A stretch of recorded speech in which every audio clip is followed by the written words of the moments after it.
Assalamu alaikum viewers, welcome back again with new lessons. Today we are going to talk about forms of infinitive. चलिए discuss करते हैं। जैसा कि आप जानते हैं कि जो इन्फिनेटिव होता है इसकी पहचान कैसे होती है। इन्फिनेटिव कहते हैं टू प्लस वर्ब की फर्स्ट फॉर्म। इन्फिनेटिव का काम होता है इसको वैसे आमतौर पर हम नाउन कहते हैं और ये आपके सेंटेंस में एज एडजेक्टिव और एडवर्ब भी काम करता है, लेकिन हम फिलहाल यहाँ पे ऐसा नाउन डिस्कस करेंगे। ठीक है। आप ये बात जानते हैं कि नाउन का काम बेसिकली क्या होता है। नाउन का काम या तो सेंटेंस के अंदर सब्जेक्ट बनना होता है या फिर ऑब्जेक्ट। आप ये बात तो बखूबी जानते होंगे। ठीक है। नाउन का काम क्या होता है, सेंटेंस में या तो सब्जेक्ट बनना या फिर ऑब्जेक्ट। ठीक है। तो आज हम डिस्कस करेंगे फॉर्म्स ऑफ इन्फिनेटिव। हमारे पास सबसे पहले गिवन है सिंपल इन्फिनेटिव। इसकी पहचान बड़ी सिंपल बड़ी कॉमन है। वो ये है कि इसमें जो है हम टू के बाद आपके पास उनका इस्तेमाल करते हैं। फॉर एग्जाम्पल मैंने कहा I want to sell this house. जो सिंपल इन्फिनेटिव बेसिकली ये प्रेजेंट सिंपल की फॉर्म में होता है, यानी हम ये इसमें इस्तेमाल करते हैं प्रेजेंट सिंपल टेंस, यानी वर्ब के फर्स्ट फॉर्म का इस्तेमाल करेंगे। ठीक है। तो टू के बाद आप यहाँ देख सकते हैं कि हमारे पास जो टू सेल लिखा हुआ है ये आपका सिंपल इन्फिनेटिव है। इसको हम कहेंगे सिंपल इन्फिनेटिव जो कि प्रेजेंट सिंपल की फॉर्म में होता है। इसके बाद हमारे पास क्या गिवन है, कंटिन्यूअस इन्फिनेटिव, यानी कि इसकी पहचान सिंपल से ये होती है कि जब आपके पास सेंटेंस में टू के बाद बी आ जाए और बी के बाद आपकी आईएनजी फॉर्म जिसको हम फोर्थ फॉर्म भी कहते हैं, अगर वो गिवन हो तो ये हमारा कहलाता है कंटिन्यूअस इन्फिनेटिव, यानी continuous in the form of infinitive. ठीक है। तो आइए इसकी हम एग्जाम्पल डिस्कस करते हैं। जैसे मैंने कहा कि ही seems to be enjoying the party.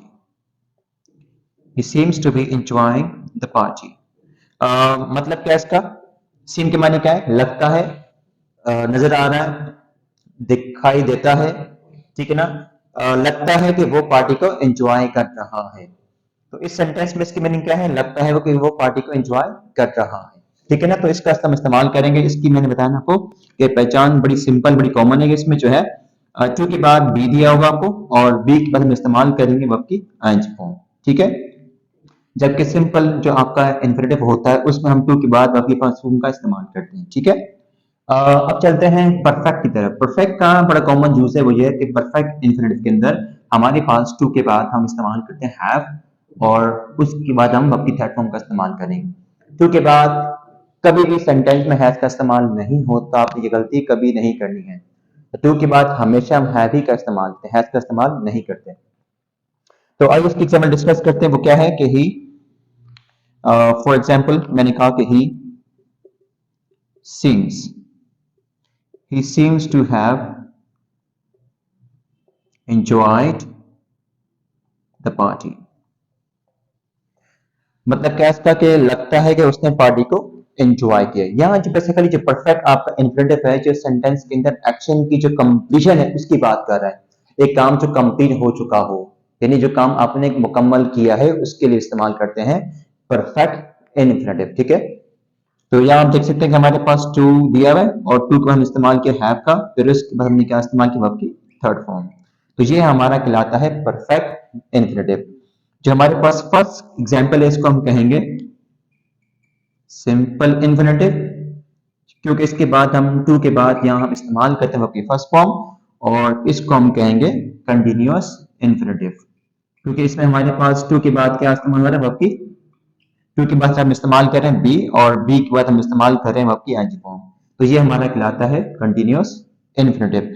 अब आते हैं परफेक्ट में। परफेक्ट में क्या था कि परफेक्ट में हमारे पास जो है हैव दिया होगा और हैव के बाद आपने वर्ब की थर्ड फॉर्म का इस्तेमाल करना है। ठीक है।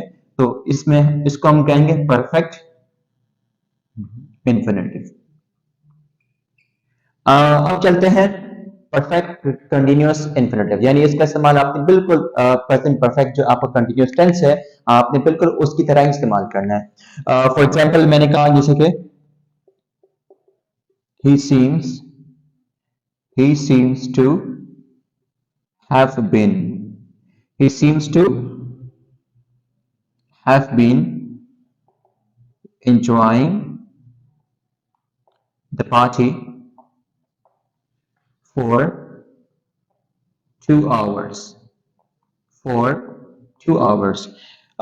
इस मतलब क्या है कि वो जो है पार्टी एंजॉय कर रहा, वो लगता है पार्टी एंजॉय कर रहा है 2 घंटों से। तो यहाँ हमारे पास जो टू है, हमने देखा कि टू के बाद हमारे पास हैव लिखा हुआ है, तो हमने बीन का इस्तेमाल किया और उसके बाद हमने क्या इस्तेमाल किया, वर्ब की आगे फॉर्म। और यहाँ हमारे पास इसके अलावा टाइम पीरियड भी गिवन है जो कि हम इस्तेमाल करते हैं आमतौर पर प्रेजेंट परफेक्ट कंटिन्यूअस टेंस में।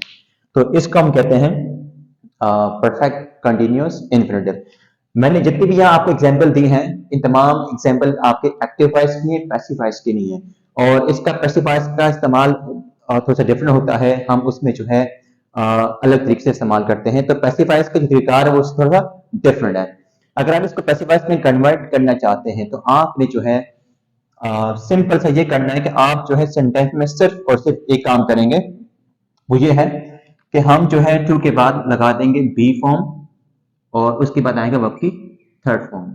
ये दो चीजें आपने रखनी माइंड में अगर आप इसको पैसिव वॉइस में कन्वर्ट करना चाहते हैं। तो इसका बड़ा सिंपल फॉर्मूला ये है, ठीक है। जैसा कि मैंने आपको बताया कि पैसिव वॉइस में कन्वर्ट करने के लिए हम टू के बाद इस्तेमाल करते हैं बी फॉर्म, ठीक है ना। तो हमारे पास इन चारों जो हमारे पास टेंस गिवन है, इनमें सिर्फ दो ही का पैसिव वॉइस पॉसिबल है।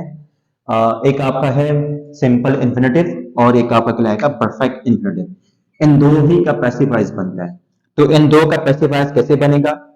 अच्छा, एक्टिव वॉइस में क्या होता है आप ये जानते हैं कि एक्टिव वॉइस में हमारे पास सेंटेंस में जो एक्शन परफॉर्म कर रहा होता है, वो शख्स जो काम करने वाला होता है वो हमारे पास होता है मौजूद, जबकि पैसिव वॉइस में सब्जेक्ट पर काम होता है, ठीक है। यानी कि हमारे पास में डूअर गिवन हम मेंशन नहीं करते। अब पैसिव वॉइस में कन्वर्ट करने के लिए आपने सिंपल पहचान ये करनी है कि टू के बाद हमारे पास यहाँ पे दिया होगा प्रेजेंट सिंपल की खास तौर पर मैं यहाँ सिंपल इंफिनिटिव की बात कर रहा हूँ, ठीक है। तो यहाँ हमारे पास टू के बाद आप इस्तेमाल करेंगे बी फॉर्म, उसके बाद इस्तेमाल करेंगे वर्ब की थर्ड फॉर्म। इसमें मैंने कहा कि he wants to be respected। आप यहाँ देख सकते हैं कि हमारे पास सेंटेंस में टू दिया हुआ है और टू के बाद हमने क्या इस्तेमाल किया, बी, वर्ब की थर्ड फॉर्म। मतलब क्या इसका कि he wants to be respected। ये आपकी थर्ड फॉर्म है और ये हमारी बी फॉर्म है, ठीक है ना। इसको हम कहेंगे सिंपल इन्फिनिटिव पैसिव वॉइस। इसका मतलब कि वो चाहता है कि उसकी रिस्पेक्ट की जाए। तो हमारे पास इस तरह की और भी एग्जाम्पल है ताकि आपको मजीद ये समझने में आसानी हो कि हम इन्फिनिटिव पैसिव के अंदर कैसे हम सिंपल इन्फिनिटिव को पैसिव में कन्वर्ट करके इस्तेमाल करते हैं, ठीक है। जैसे मैंने कहा कि he seems to, मैंने कहा she seems to be encouraged, she seems to be encouraged every day। यह हमारे पास सेंटेंस में क्या लिखा हुआ है, बी का इस्तेमाल हमने किया और बी के बाद हमारे पास क्या गिवन है, वर्ब की थर्ड फॉर्म। ये आपका कहलाएगा सिंपल इन्फिनिटिव पैसिव। अब इस सेंटेंस का मतलब क्या है? इस सेंटेंस का मतलब कि लगता है कि उसकी हर दिन हौसला अफजाई की जाती है, ठीक है। तो ये हमारा था सिंपल इन्फिनिटिव पैसिव। अब हम चलते हैं परफेक्ट की तरफ। परफेक्ट में बड़ा सिंपल है। परफेक्ट में हमारे पास क्या दिया होगा, आप परफेक्ट में सिंपल इस्तेमाल करेंगे टू और टू के बाद आएगा हैव और फिर आपने बी फॉर्म को इस्तेमाल करना है, ठीक है, क्योंकि पैसिव वॉइस की पहचान बी फॉर्म से होती है और उसके बाद इस्तेमाल करेंगे आपकी थर्ड फॉर्म। अच्छा, परफेक्ट इन्फिनिटिव एग्जांपल ये है जैसे कि the party seems to have, the party seems to have been cancelled। ठीक, जैसे कि आप देख सकते हैं हमारे पास सेंटेंस में जो है टू के बाद इस्तेमाल हो रहा है हैव और फिर हमने बीन का इस्तेमाल किया क्योंकि तमाम जितनी पैसिव परफेक्ट होते हैं, तमाम परफेक्ट जितने भी इन्फिनिटिव पैसिव होते हैं हम उसमें बीन का इस्तेमाल करते हैं और उसके बाद हम इस्तेमाल करेंगे आपकी थर्ड फॉर्म।